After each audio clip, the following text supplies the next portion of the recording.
Bismillahirrahmanirrahim. Assalamualaikum warahmatullahi wabarakatuh. Alhamdulillah, alhamdulillahilladzi ala nikmatil iman wal islam wa nikmatis shihah.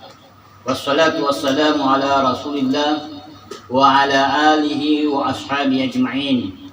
Faqala ta'ala fi kitabil karim, a'udzu billahi minasy syaithanir rajim. Bismillahirrahmanirrahim. Wa qul lil mu'minati ba'dunna min absarihinna wa yahfatna furujahunna. Wa qala Rasulullah sallallahu alaihi wasallam, la yahluwanna rajul bi imra'atin illa wa ma'aha su mahramin. Sadaqallahul azim wa sadaqa Rasulullahil karim wa nahnu wala syahidi minasyakirin. Rekan-rekan sekalian yang dimuliakan Allah Subhanahu wa taala, ucapan alhamdulillah yang tak henti-hentinya kita panjatkan kehadirat Allah Subhanahu wa taala sebagai hamba yang taat, sebagai hamba yang bersyukur atas segala nikmat yang diberikan kepada kita. Mudah-mudahan nikmat menjadi bentuk kesyukuran kita sehingga nikmat itu akan ditambahkan, diberkati oleh Allah Subhanahu wa taala. Mudah-mudahan kita semua dalam keadaan sehat wal afiat. Salawat dan taslim kita aturkan kepada baginda Rasulullah sallallahu alaihi wasallam. Mudah-mudahan kita istiqamah dalam menjalankan apa yang dibawa oleh baginda Rasul, dan insyaallah kita akan mendapatkan garansi di yaumil qiyamah, yakni berupa syafaat, yakni pertolongan, dan tidak ada pertolongan di kemudian hari pertolongan dari Rasulullah sallallahu alaihi wasallam. Mudah-mudahan kita semua mendapatkannya. Ayat yang tadi saya bacakan ini memberikan gambaran dalam surat An-Nur ayat 31. Wa qulil mu'minati ba'duhunna min absarihinna wa yahfatna furujahunna. Katakanlah kepada wanita yang beriman, hendaklah mereka menahan pandangannya dan menahan kemaluannya. Ini ditujukan kepada wanita, namun tidak terlepas juga kaum lelaki. Ini hanya simbol bahwa kita senantiasa dituntut oleh Allah Subhanahu wa taala untuk senantiasa menahan pandangan dan menjaga kehormatan jati diri kita sebagai insan yang beriman kepada Allah Subhanahu wa taala. Ayat ini memberikan penjelasan bahwa kita ketika bergaul agar senantiasa menjaga diri, jangan sampai kita terlibat atau terjerumus dari godaan setan yang berusaha keras untuk memasang perangkat-perangkat kita sehingga kita bisa terjerat dalam lembah kenistaan, dalam lembah dosa, sehingga kita menjadi hamba-hamba yang durhaka kepada Tuhan Allah Subhanahu wa taala. Wa qul mu'minat ba'duhunna min absarihinna wa yahfatna furujahunna. Pandangan kita ini seringkali ketika dalam pandangan tidak terkontrol, maka akan tergambar dalam benak kita niat-niat yang jahat. Niat yang jahat ini pengaruh dari nafsu yang tidak dikontrol oleh iman. Nafsu yang tidak terkontrol oleh iman bisa bablas, bisa membawa malapetaka terhadap pelaku itu sendiri. Oleh karena itu rekan-rekan saga yang dimuliakan Allah Subhanahu wa taala, kalau bukan hak kita, maka kita jangan memandang sesuatu yang berlebihan, karena memandang sesuatu yang berlebihan bisa mengakibatkan fatal. Bisa ada niat-niat jahat, bisa ada pikiran-pikiran jahat. Rekan-rekan saga yang dimuliakan Allah Subhanahu wa taala, salah satu media yang sering kita gunakan adalah handphone. Kita sering melihat sesuatu gambar atau virtual yang bertentangan dengan tuntunan Allah dan Rasul. Kita selalu diperlihatkan hal demikian, sehingga kita diberikan pilihan. Apa kita mau menonton, atau mau menatap, atau mau melihat hal yang demikian, atau kita mengabaikan. Ini pilihan. Sehingga dituntut keimanan kita yang utuh dan tangguh terhadap Allah Subhanahu wa Ta'ala. Begitupun dalam pergaulan kita. Kalau memang bukan muhrim kita, mengapa kita harus mengajak berdua-duaan? Kalaupun dia teman kerja kita, bukan berarti ada kebebasan full. Jangan sampai kita menganggap bahwa dia teman dekat, dia teman kerja, rekanan kita, sehingga kita melampaui batas dalam pergaulan. Dan kita bisa menghalalkan segala cara dengan berdalil bahwa itu mitra kita, teman kerja. Tidak ada salahnya kita berjalan bersama, bergandengan tangan, dan lain-lain sebagainya. Maka ada aturan oleh Allah Subhanahu wa Ta'ala bahwa kita senantiasa dituntut untuk menjaga pandangan. Pandangan kita harus jaga, apalagi gerakan tangan, gerakan kaki, atau gerakan lisan kita yang bisa mengundang hawa nafsu yang terlarang. Rekan-rekan saya yang dimuliakan Allah Subhanahu wa Ta'ala, sudah banyak contoh yang kita lihat di media cetak elektronik. Kebablasan seorang hamba diakibatkan karena pandangannya, sehingga terjerumus dari lembah yang menyesatkan, sehingga menimbulkan rasa malu pada diri sendiri, terelisir atau terbatas dalam kegiatan sosial karena malu diakibatkan perilakunya sendiri. Jadi rekan-rekan saya yang dimuliakan Allah Subhanahu wa Ta'ala, ayat dalam surat An-Nur ayat 31 ini didukung oleh hadis Rasulullah SAW yang diriwayatkan oleh Bukhari nomor 5233 dan Muslim nomor 1341 yang mengatakan bahwa la yahlunna rajulun bi imrati illa wa ma'aha mahram. Dilarang keras laki-laki dan perempuan berduaan tanpa mahram. Nah ini dilarang keras. Jadi Rasulullah SAW sangat melarang kita berdua-duaan tanpa diwakili oleh mahram.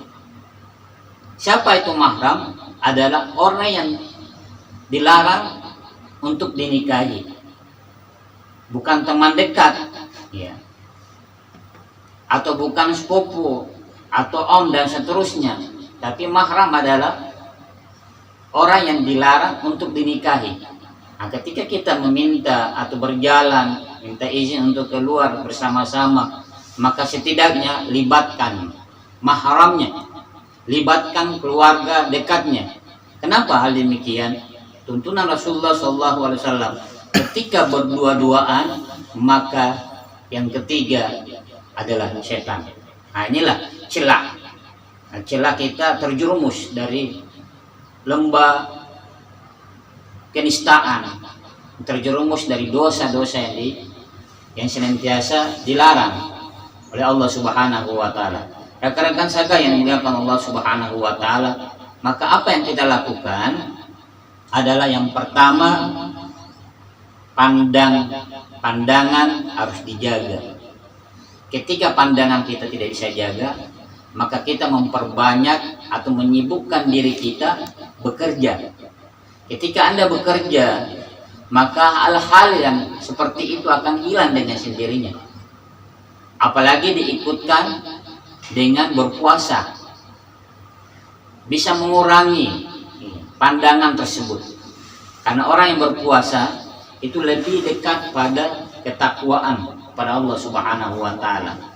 Karena orang yang bertakwa itu cenderung melakukan perbuatan yang baik. Coba rekan-rekan rasakan sendiri ketika di Ramadan Anda berpuasa, pasti mau melakukan ini dalam hati Anda, saya lagi berpuasa. Anda mau ngomong ini, saya lagi berpuasa. Jadi rekan-rekan sekalian, maka kita senantiasa menjaga akhlak kita.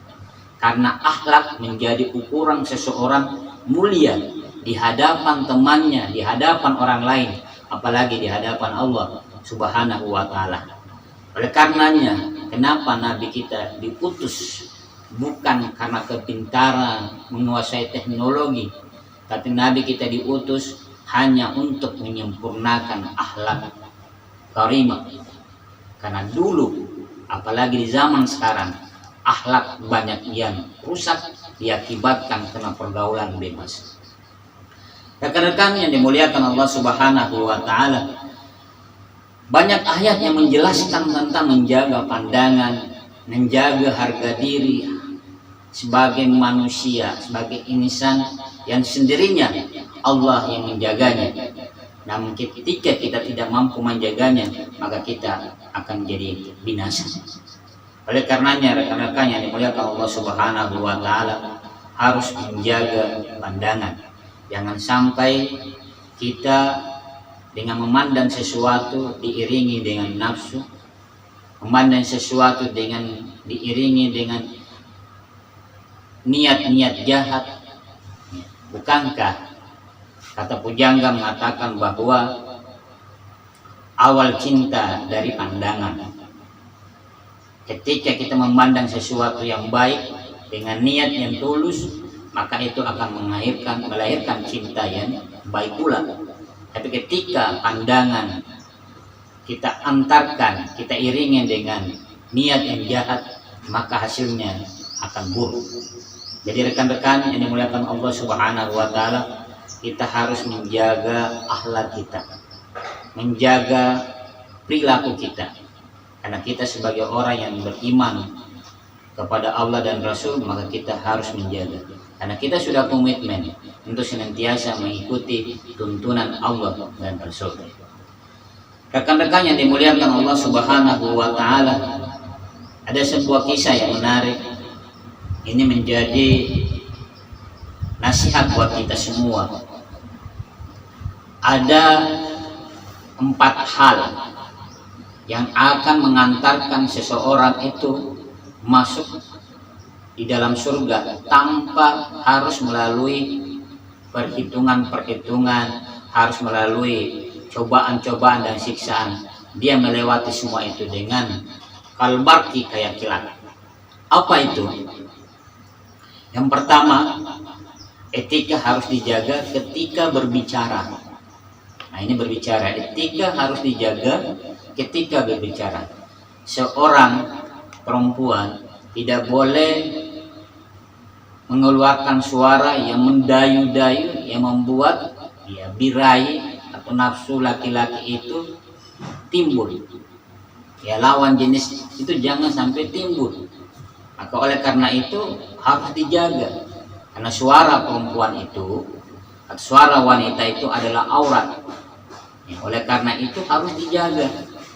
Jangan sampai mengangkat telepon atau menegur dengan bahasa yang mendayu-dayu yang membuat orang tertarik. Nah, maka ini harus dijaga. Itu yang pertama. Jadi suara itu harus dijaga.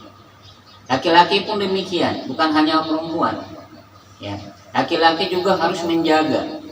Jangan sampai seenaknya memberikan rayuan-rayuan kepada lawan jenisnya sehingga tertarik. Nah, ini juga harus dikontrol. Banyak orang yang binasa oleh karena rayuan-rayuan tersebut. Rekan-rekan yang dimuliakan Allah Subhanahu wa taala, dalam ilmu psikologi bahwa seorang wanita itu sangat mudah dirayu. Sangat mudah dirayu. Oleh karena itu ketika ada rayuan menjadi evaluasi. Jadi rekan-rekan yang dimuliakan Allah Subhanahu wa taala, supaya menghindari hal demikian, maka libatkanlah mahram kita, orang yang terdekat, sehingga orang itu tidak berniat jahat. Nah, kita juga harus membantu saudara kita. Oleh karena itu hindari berdua-duaan. Yang kedua, hargai teman kita ketika berbicara. Ini kadang teman baru ngomong A, B, dia sudah C, D, F, G. Nah, sudah melampaui. Nah, ini juga tidak bagus. Kita harus mendengarkan dulu, baru memberikan tanggapan. Begitupun atasan kita. Kita mendengar dulu, baru memberikan tanggapan. Di dalam rumah tangga pun demikian. Ya, jangan sampai ya seorang istri memberikan komentar yang berlebihan sehingga membuat ketersinggungan suaminya. Nah, ini juga harus dijaga. Nah, kalau dalam dunia kerja kita, ya bagaimana kita lebih banyak mendengar masukan-masukan dari teman kita. Dengan banyak mendengar, maka banyak kita mendapatkan hikmah dari apa yang kita dengar. Yang ketiga, kita jangan memberikan statement negatif terhadap pembicaraan orang. Jangan kita terlalu cepat memberikan kesimpulan terhadap pembicaraan orang. Bisa jadi apa yang dikatakan itu berbeda apa yang kita tangkap. Maka apa yang kita lakukan? Kita menanya ulang. Kalau kita tidak paham apa yang dimaksud dari pembicaraan tersebut, maka kita akan tanya ulang. Ini rekan-rekan yang dimuliakan Allah Subhanahu wa taala. Kita kembali persoalan tadi bahwa kita dilarang berdua-duaan. Ya apalagi minta maaf, di dunia maya ini banyak perselingkuhan terjadi. Perselingkuhan maya itu banyak terjadi. Maka perlu kita curigai seseorang ini di dalam medsos ya. Kita perlu curigai seseorang atau suami yang ketika diam-diam memakai jas, memakai dasi, kopiah, kemudian megang HP, kemudian dia tersenyum. Nah, boleh jadi dia melakukan hijab kabul dengan jarak jauh, RDR. Ini jangan sampai terjadi di dunia maya seperti itu. Nah, ini perselingkuhan banyak. Bukan hanya perselingkuhan fisik, perselingkuhan dari tutur kata itu sering terjadi. Nah, oleh karena itu jangan sampai terjadi perselingkuhan. Ketika terjadi perselingkuhan, maka itu awal bencana dalam rumah tangga. Begitupun kita dalam rekan kerja, ya minta maaf. Jangan sampai kita sudah memahami bahwa teman kita itu calonnya si A. Kemudian kita masuk mengganggunya, tidak boleh. Kalau sudah calonnya, kita harus restui, kita harus dukung. Bukan kita malah mengganggu. Mengatakan itu mantan saya pernah ini membongkar aibnya dan sebagainya. Ini tidak benar. Jadi rekan-rekan saya yang dimuliakan Allah Subhanahu wa taala, minta maaf. Ya, kasus perselingkuhan di pandemik ini cukup meningkat. Ini berita yang memberikan gambaran seperti itu. Dengan melalui virtual ini perselingkuhan banyak. Jadi rekan-rekan sekalian, maka Allah sangat melaknat perselingkuhan kepada orang yang sudah berumah tangga. Kalau di zaman Rasul, perselingkuhan itu dirajam. Apalagi perselingkuhan minta maaf sudah berhubungan, itu dirajam itu. Ditanam sampai leher, kemudian dilempar batu. Sekarang faktanya banyak perselingkuhan tidak dilakukan hukum qisas. Seperti tadi saya katakan, mestinya orang yang selingkuh itu ditanam ya, sampai leher, kemudian dilempar batu kecil supaya merasakan pedihnya. Kalau tidak, maka dia akan berutang pada Allah Subhanahu wa taala karena dia melanggar, maka akan ditagih, akan disiksa di hari kemudian. Karena orang yang akan mendapatkan siksaan di dunia, maka Allah sudah mengurangi siksaan di akhirat.